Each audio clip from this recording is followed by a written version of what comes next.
হরে কৃষ্ণ। নিতাই গৌর হরিবল। সবাই ভালো আছেন তো? প্রাতকালে নিত্যকর্ম করে মালা নিয়ে দাঁড়িয়েছি, ভগবানের কিছু কথা বলবো। তাই ভগবান গীতায় বলেছেন, সর্বে ধর্মা পরিত্যজং মামেকাং শরণাং ব্রজং। সব কিছু রেখে, সব কিছু ভুলে গিয়ে অন্যায় অবিচার সব কিছু পরিহার করি আমাকে শরণ নাও, আমি সকল পাপ হইতে তোমাদের পরিত্রাণ করিব।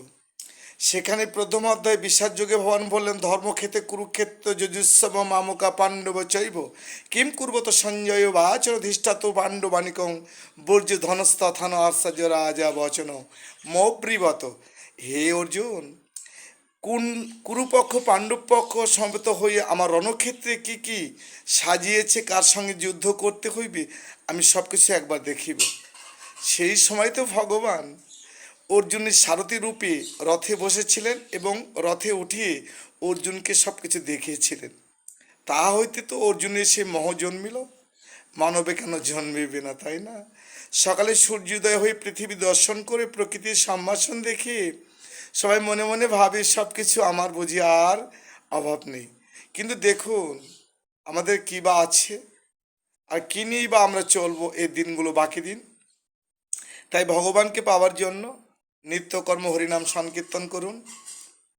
তাই ভগবান বলেছে, গীতা দিয়ে, ভাগবত দিয়ে, রামায়ণ দিয়ে, মহাভারত দিয়ে, চৈতন্য দিয়ে, চৈতামৃত দিয়ে, হরিভক্তি বিলাস দিয়ে, তথ্য রহস্যমৃত জ্ঞানমঞ্জুরি ইত্যাদিতে বেদ পুরাণ, বৈবত্য পুরাণ, মনুসংহিতা, অনেক গ্রন্থ আছে। কয়টার নাম বলবো, বলে শেষ নেই।